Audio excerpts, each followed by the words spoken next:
Ada warga merekam bola peredam guncangan gedung 101 bergetar. Gempa 918 menyebabkan guncangan kentara di Taipei.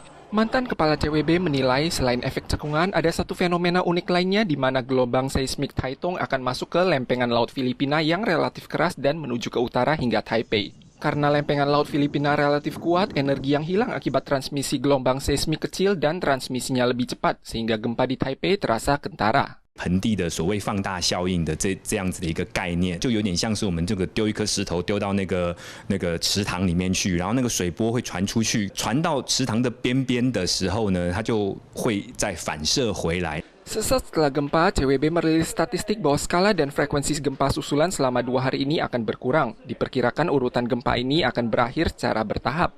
Pakar geologi memperingatkan ada sebanyak 36 patahan lempengan yang telah diketahui di seluruh Taiwan. Yang paling dicemaskan adalah patahan lempengan pada kaki gunung di Taipei. Bila muncul gempa di atas 6 SR, dampak terhadap wilayah padat penduduk akan sangat parah. 就双北这个区域，因为这边来讲，台湾的1/3以上的人口是住在整个大台北盆地里面嘛。很重要的是，它旁边有一条活动断层。 Diperlukan akumulasi puluhan bahkan ratusan tahun untuk menimbulkan gempa di zona patahan lempengan kaki gunung. Bila timbul gempa, wilayah Taipei berpotensi terbenam dan tergenang air laut. Namun saat ini tidak ada tanda-tandanya, berarti patahan lempengan kaki gunung telah beralih. Warga tak perlu khawatir.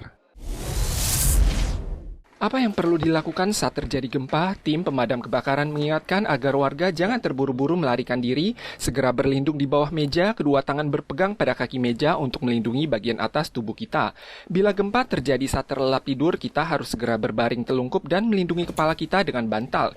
Ikuti ketiga langkah berikut: jongkok, berlindung, pegang erat. 因为身体比较重要的器官都是在头部，如果头颈部如果受到伤害的话， 就会造成以后严重的那个身体的一些障碍。 Warga yang menggunakan tongkat, alat bantu jalan, dan kursi roda juga perlu segera berlindung di tempat ia berada. Namun banyak warga mengeluhkan tidak menerima pesan peringatan gempa nasional selama 2 hari ini. Dijelaskan bahwa batasan bagi sistem peringatan antisipasi bencana adalah gempa yang berskala 5 ke atas dan intensitas guncangan di atas level 4. Pesan peringatan tidak akan diterima bila guncangan pada kota dan kabupaten tersebut tidak mencapai batas minimal. Untuk memeriksa apakah lokasi rumah berada di atas zona patahan lempengan, warga dapat menuju situs Pusat Survei Geologi dan masuk ke bagian peta distribusi zona patahan lempengan di Taiwan. Pilih gempa yang berpotensi mengakibatkan bencana pada bagian yang ingin diketahui dan masukkan alamat atau posisi rumah.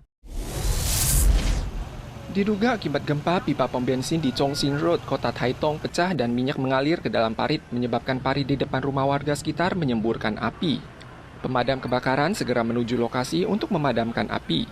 Ada warga melaporkan munculnya minyak hitam pada sebuah kolam air panas di wilayah Quanzling, Tainan. Warga penasaran untuk melihat lumpur kental yang disertai asap tebal.